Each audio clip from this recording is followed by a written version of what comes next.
Hello. Hi. How you doing? Good. How are you? Good. What's your name? Bailey Albert. Nice to see you, Bailey Albert.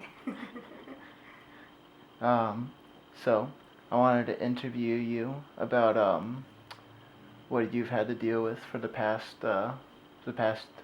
what is it? Been a year? A little Just over about. a year. Yeah. Okay. So would you like to start off with telling me what happened?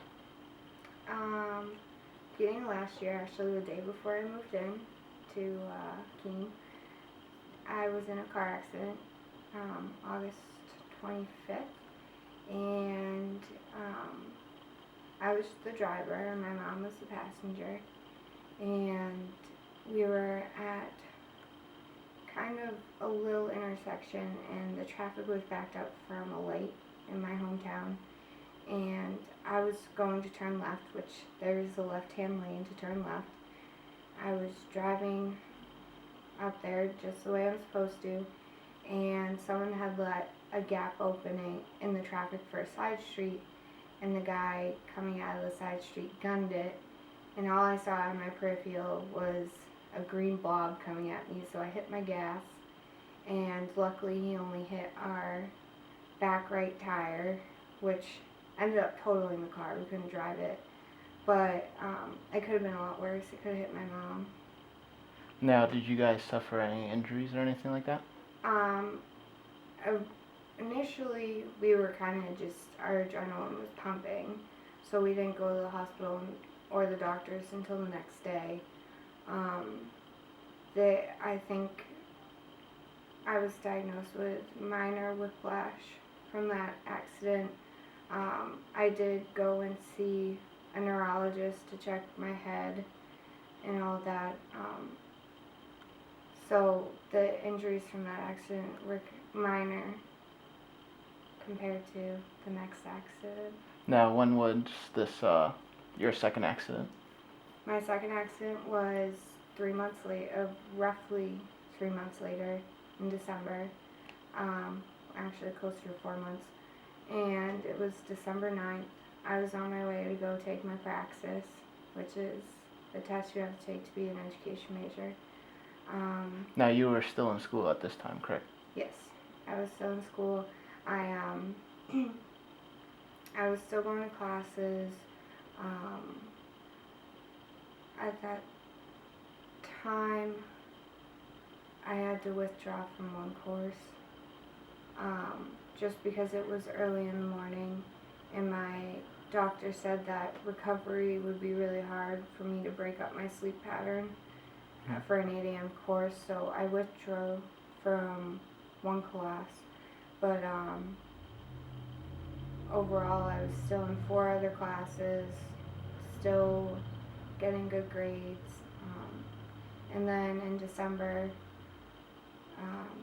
I went home to take my praxis, and we were in my hometown again.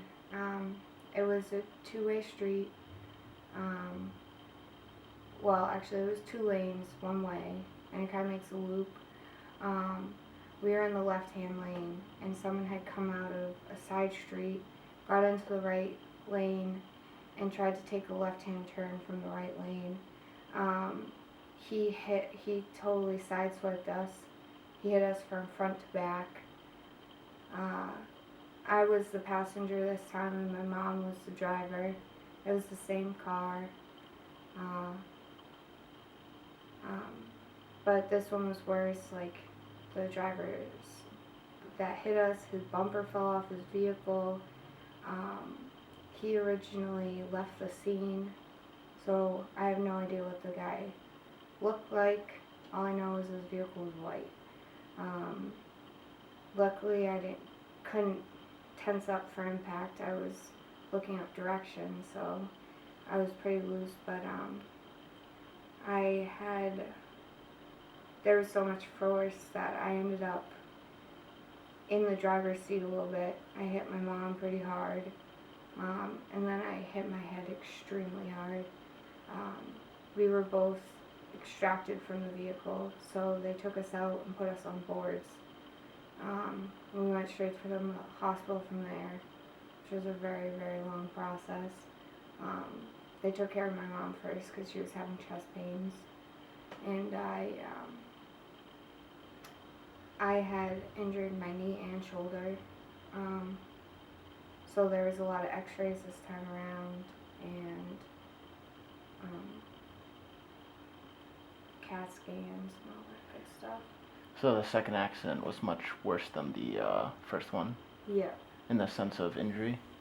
Yes, injuries. My mom couldn't even feel her left leg when she was sitting in the vehicle, so it was very scary. Very, very scary. And what was the most severe of your injuries? My concussion. Because of the previous accident where I did hurt my head, not as severely, I did hit it, so it caused some bruising to my brain. The second accident, what we had come down to was that I did like a circle motion when we were hit, so I went forward to the side and then back.